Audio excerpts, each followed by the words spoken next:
Mesdames et messieurs, bonjour. Très heureux de vous retrouver ici en direct donc de la grande halle de Cournon au sommet de l'élevage. Alors comment saisir les nouvelles opportunités de l'agriculture? Moi j'ai envie d'être positif. C'est vrai qu'il y a plein de questions, des incertitudes, peut-être des nouvelles maladies malheureusement qui apparaissent, mais il y a aussi plein de sujets. Et pour en débattre, donc j'ai Arnaud Rousseau, président de la FNSEA. Merci Arnaud d'être là. Bonjour. À vos côtés, donc Bertrand Coureau. Bonjour Bertrand. Bonjour. Vous êtes directeur des ventes d'Enoé. À ma droite, donc Yelena Coad, responsable partenariat transition énergétique, Banque Populaire Auvergne-Rhône-Alpes. C'est bien ça? Bonjour, oui, c'est tout à De table, Arnaud Gaillot, président des Jeunes Agriculteurs. Bonjour à vous. Arnaud. Voilà. Arnaud Rousseau, tout d'abord, c'est vrai qu'il y a des inquiétudes sur le plan agricole, mais il y a aussi des points qui peuvent nous réjouir. On a vu le plan de transition énergétique du président, on a l'impression qu'il faut accélérer et que l'agriculture est convoquée sur plein de sujets positifs. En tous les cas, l'agriculture, elle est une partie de la solution demain, dans le moment dans lequel on est, que ce soit sur la question de la souveraineté alimentaire, et on a revu que les conflits récents sur le continent européen reposent la question alimentaire au centre des débats. On voit que sur le défi climatique, l'agriculture, c'est une partie de la solution demain, sur le piégeage du carbone, sur le rôle des prairies, et on en parle ici dans les allées de ce salon partout. On voit aussi que sur les enjeux de renouvellement des générations, il y a des opportunités qui vont s'ouvrir.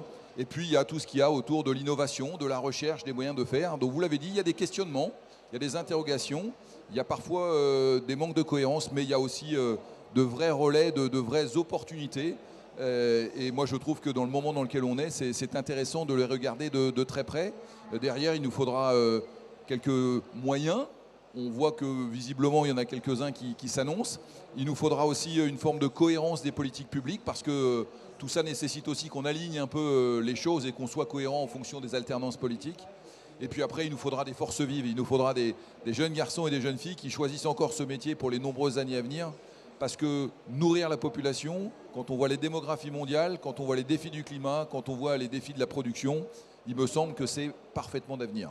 Il y a nourrir les populations et il y a aussi produire de l'énergie. On a signé des enjeux 2030 qui sont importants. On n'est pas capable forcément aujourd'hui de les satisfaire. On voit sur le biogaz, il y a une accélération de la part du président qui a été annoncée. Il faut accélérer. Il y a l'énergie photovoltaïque. Mais il y a l'administratif qui ne doit pas être un frein. Et il y avait un des sujets qui était important et dont on parle beaucoup aujourd'hui, c'est le décret, c'est-à-dire ce fameux décret par rapport à la loi de l'accélération sur les énergies renouvelables. Comment vous le percevez? Est-ce qu'on est sur le bon chemin là? Parce qu'on a l'impression qu'il recule, comme l'horizon. Non, il nous semble qu'en tous les cas, il faut être vigilant parce que, encore une fois, le cœur de notre métier, c'est produire pour nourrir. Mais on peut avoir d'autres aménités, produire de l'énergie, offrir des services environnementaux, aménager le paysage. Enfin, il y a d'autres aménités positives. Nous, ce qui nous paraît important, c'est de faire en sorte que dans ces opportunités, on veille à conserver sa fonctionnalité à l'agriculture. Et donc, on n'oppose pas la production agricole à la production énergétique. On pense même qu'elles sont complémentaires. En revanche, on pense qu'il faut être extrêmement vigilant sur l'outil de travail et faire en sorte qu'on ne cède pas à une forme de facilité. On aura besoin de production de biomasse dans des proportions importantes, mais on aura aussi besoin d'énergie renouvelable. Et c'est vrai que le foncier agricole est un relais. Nous, ce qu'on dit, c'est qu'on n'oppose pas la production agricole à la production énergétique, mais on ne veut pas voir demain le foncier devenir une variable d'ajustement de la croissance verte. Exactement. Arnaud, vous êtes en phase là-dessus? Oui, on est en face et on se dit que justement ce qu'on a poussé dans ces décrets-là, ce qu'on a voulu collectivement avec la FNSEA, c'est aussi pour permettre demain l'installation de jeunes hommes et de jeunes femmes en agriculture. Parce que si à un moment donné vous avez un marché qui est complètement déréglé, avec un prix du foncier qui explose complet, vous ne verrez plus un seul jeune venir dans l'activité agricole. Donc c'est pour ça qu'il est important d'avancer. Après, j'ai envie de vous dire, comme à chaque fois, on regrette un peu le pas de temps que met le gouvernement, parce que ces sujets-là, nous on les avait identifiés depuis 2018, on les traite en 2023, c'est dommage qu'il faut une guerre, un Covid pour y arriver. Et c'est vrai que vous êtes vigilant quand même sur cet aspect.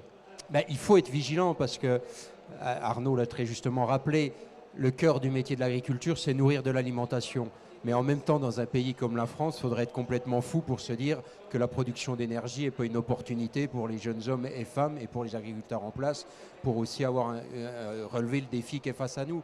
Mais le problème, c'est que vous ne pouvez pas, et ça serait utopique de faire croire que tous ceux qui veulent venir dans l'énergie sont des gens bienveillants, qui ne vont pas profiter des manques de cadrage qu'il y aurait et qu'on garde le foncier. Et ça tombe bien parce qu'on en a un là, justement la bienveillance. Bertrand Corot. Oui, on est particulièrement vigilant, comme vous, à ce qu'il y ait de la cohérence et que ces projets restent bons et équilibrés pour toutes les parties. C'est-à-dire qu'il faut que ce soit équilibré et que ça parte d'un projet agricole, d'une exploitation agricole, soit en phase d'installation ou de diversification. Il faut que ce soit équilibré pour le producteur d'énergie, comme nous en l'occurrence. Et au final, si c'est équilibré entre ces deux parties, la troisième partie, qui est le territoire, sera gagnant aussi.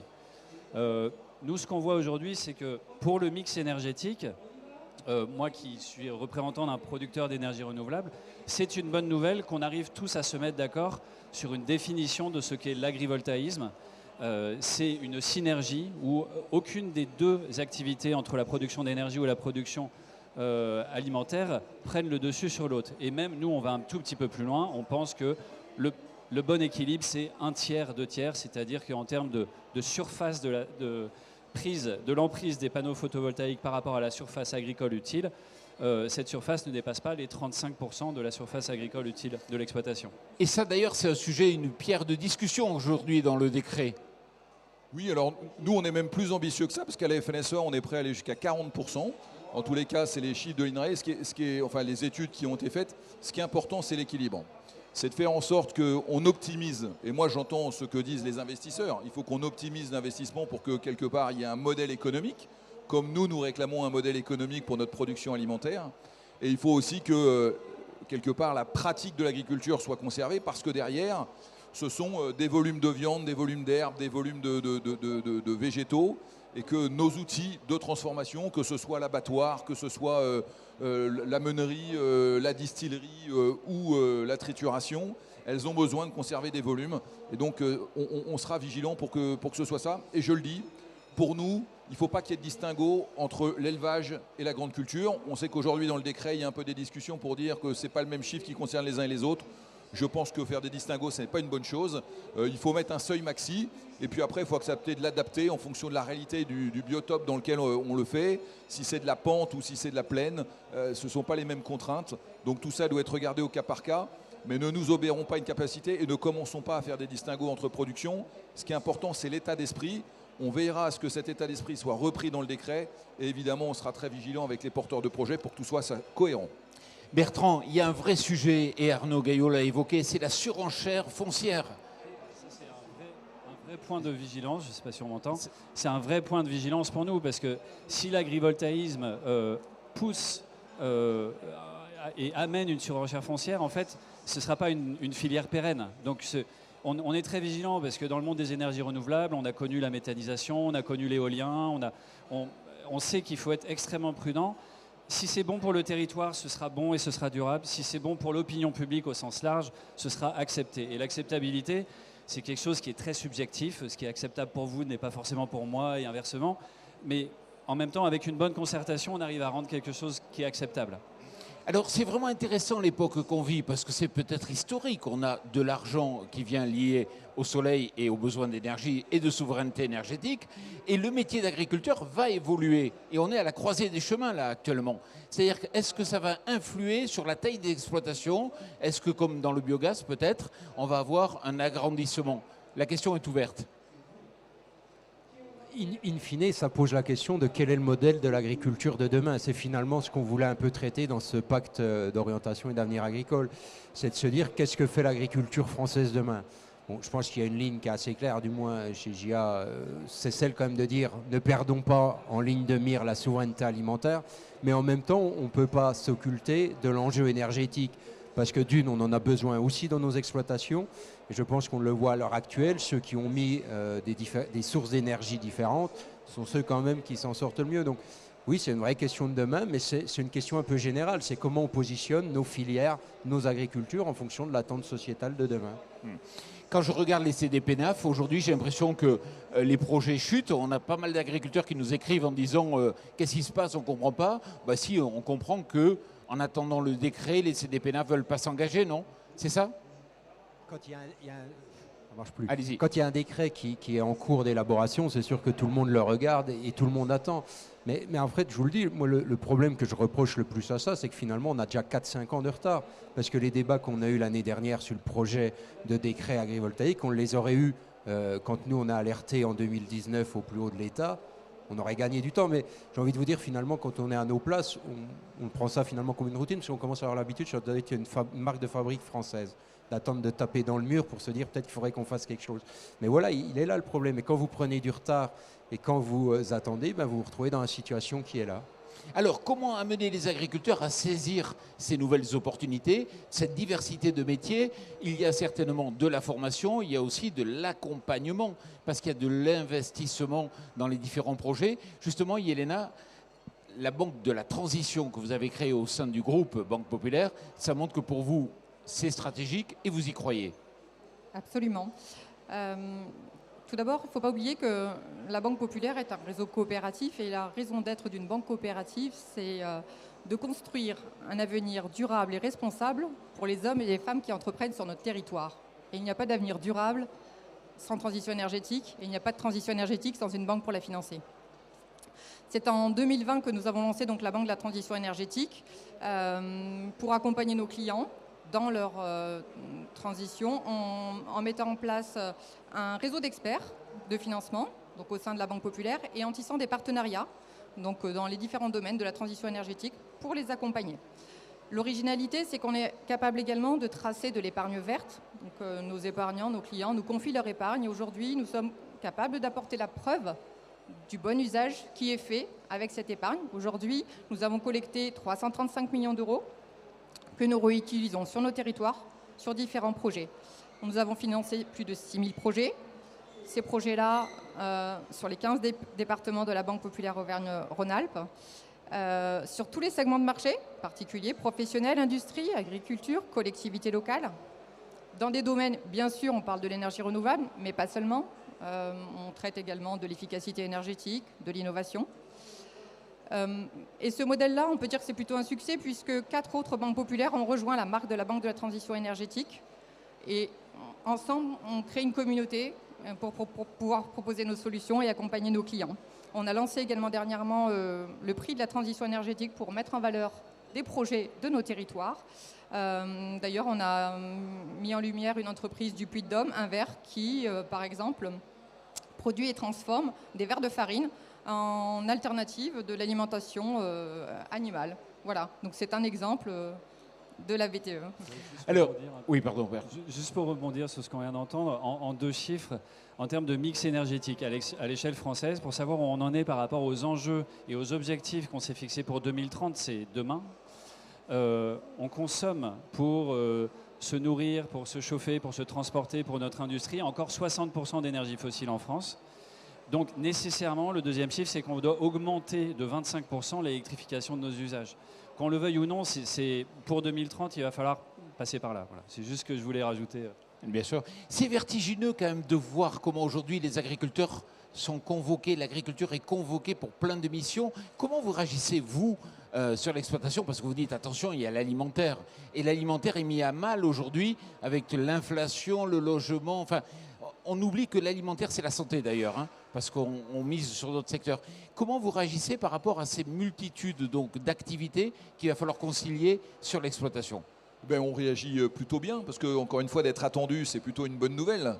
La question, c'est pourquoi faire et comment. Alors, je le dis parce que, évidemment, on a dit qu'il fallait être précautionneux du foncier. Il y a aussi la question du modèle économique et de la valeur qui est créée. Et nous, il nous paraît important qu'on puisse discuter aussi de la répartition de la valeur créée. C'est le combat qu'on a mené avec la grande distribution sur les sujets alimentaires. On a un nouveau segment qui est la production d'énergie. Alors, quand je dis nouveau, le photovoltaïque sur les toitures, ce n'est pas complètement nouveau. La méthanisation a déjà quelques années. Mais en tous les cas, sur ce nouveau développement de l'agrivoltaïsme, au-delà des aspects techniques qu'on a évoqués sur le pourcentage d'occupation du sol, les modèles, le statut du fermage, le fait de rester un agriculteur actif, il y a aussi la valeur créée. Et nous, ce qu'on souhaite avec l'ensemble des parties prenantes, c'est de discuter de la création de richesse et de la répartition de valeur. Dit autrement, on ne veut pas simplement nous dire, écoutez, on va vous louer vos terres quelques milliers d'euros, et voilà. On veut regarder ce que ça crée comme richesse et dire que finalement, nous, on veut aussi être à la table de la répartition de la valeur. Il y a des investisseurs, il y a des financeurs. Je le dis aussi, les agriculteurs peuvent parfois, dans certaines proportions, accompagner ces investissements, au même titre que les collectivités ou que monsieur et madame tout le monde. Tout ça a un intérêt. Je dis aussi que le plus on sera aligné, le moins il y aura de recours, de tribunaux administratifs, de temps, parce que quand on est un investisseur et quand on voit le pas de temps 2030 pour atteindre les objectifs, ça veut dire aussi qu'il faut qu'on aligne tout le monde. Mais je veux insister sur le fait que pour nous, dans ce fait d'être attendu, dans ce fait de pouvoir avoir un nouveau segment de création de valeur, la discussion autour de la création de valeur et de la manière dont on se la répartit, ce sera un sujet central de la réussite. Et c'est pas ça qui freine le décret aujourd'hui, on est bien d'accord. C'est pas ça pour. Non, le décret c'est un aspect technique, ouais. D'accord. Le décret il ne fixe pas la répartition de la valeur. Dit autrement, quel est le TRI, quel est le taux de retour sur investissement d'un projet, et dans ce taux de retour sur investissement, que font tous les investisseurs dans le photovoltaïque, dans n'importe quel secteur de l'activité, et quelle est la partie qui est dévolue à l'agriculture. Parce que ce n'est pas seulement j'indemnise le propriétaire et j'indemnise l'exploitant, c'est qu'est-ce que ça crée comme valeur et quel est le pourcentage dévolu à l'agriculture. Il faudra que la rentabilité soit au rendez-vous, il n'y a pas que l'agriculture, tout le monde est conscient, mais on ne veut pas reproduire les erreurs qu'on a fait avec la grande distribution il y a 50 ans, où on nous explique finalement que notre produit est un minerai et que la valeur n'est pas chez nous. Donc on a retenu la leçon et on dit que sur ce nouveau segment, on veut être des partenaires, mais des partenaires exigeants. Chat échaudé craint l'eau froide, dit le proverbe, mais quand même, ce décret-là, qui devait être annoncé pour juillet, qui est reporté à septembre, peut-être cet automne, maintenant on parle de mars et puis il y a les arrêtés qui vont devoir venir le compléter. Est-ce que ça ne va pas être une usine à gaz au final ? Alors, le sujet du report du décret, il est lié à deux choses. D'abord, il y a un petit peu de rififi gouvernemental, donc Agnès Pannier-Runacher est très volontariste et puis d'autres le sont un peu moins. Puis il y a un deuxième sujet, c'est qu'avant ce décret, il y a beaucoup de projets qui ont été travaillés depuis 4-5 ans qui aimeraient bien passer avant le cut, avant le coup près. Et donc j'imagine qu'il y a un petit peu de pression politique pour lui dire laissez-nous les 3-4 mois nécessaires à ce qu'on fasse passer nos projets avant, d'où les sollicitations des CDPENAF. Et vous avez dit la FNSEA, je crois, en disant attention, la loi va s'appliquer de suite. Écoutez, nous, on n'a pas porté tout ce qu'on a fait sur l'agrivoltaïsme équilibré, avec une vraie vision économique, une vraie partage de la valeur, pour dire on va faire du photovoltaïque au sol à l'ancienne, où on va tartiner des centaines d'hectares de terres agricoles sans contrepartie. Voilà, c'est assez simple. On essaie d'être cohérent. Donc dès que le décret sera adopté, enfin signé, il sera directement applicable. C'est le cadre de la loi. C'est la loi, le décret d'application et ensuite les arrêtés. Absolument. Bertrand, vous souhaitez réagir ? Oui, sur la valeur, il y a beaucoup de manières d'ajouter et d'amener de la valeur à l'exploitant agricole. Ça peut être un service agronomique, et ça c'est la vraie science et la vraie innovation de l'agrivoltaïsme. C'est là où on souhaite que la recherche soit en open source, en bon français, c'est-à-dire qu'elle soit partagée et que le savoir et les connaissances des premiers projets agrivoltaïques soient connus de tous.